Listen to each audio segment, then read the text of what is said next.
Hey guys, today I'm reviewing Castle of Illusion, a Mickey Mouse game for the Sega Mega Drive and Genesis. Disney may not be known for making great games anymore, but in the 8 and 16-bit eras they were on a roll, producing great games such as DuckTales, Aladdin, Chip and Dale, and Goof Troop. Does this particular Disney classic still hold up? Let's find out. First off, let's talk about the controls.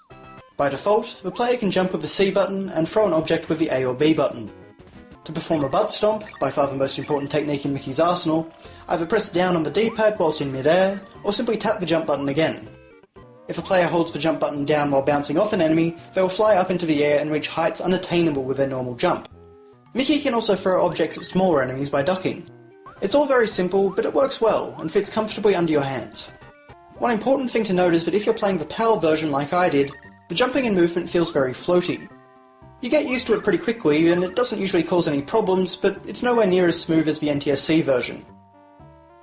The castle contains 5 different worlds, each with 3 or 4 different areas, ranging from an enchanted forest to a toy box. There's good variety in the environments, and stages often have memorable set pieces or gimmicks. For example, there's a level where you switch for gravity to take down enemies and overcome obstacles, and another where you must constantly get to higher ground to avoid being washed away by the water. There's a lot of creativity on show here, and most of the levels are fun to play.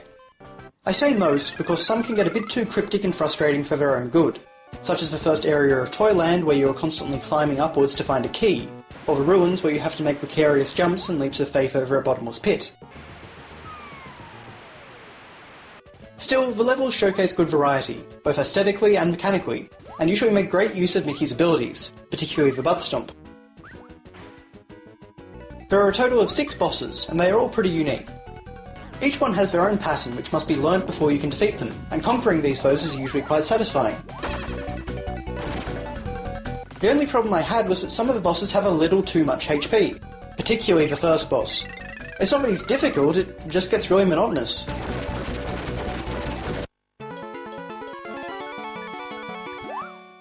With that said, the game can actually be a bit difficult. You can only continue twice after getting a game over, after which you'll have to restart the game from scratch, and there's no password or way to skip to your favourite levels either. It may take a couple of tries your first time through, but if you're comfortable with other retro games, this shouldn't give you much trouble. Like most of the games Disney produced, Castle of Illusion features some nice visuals.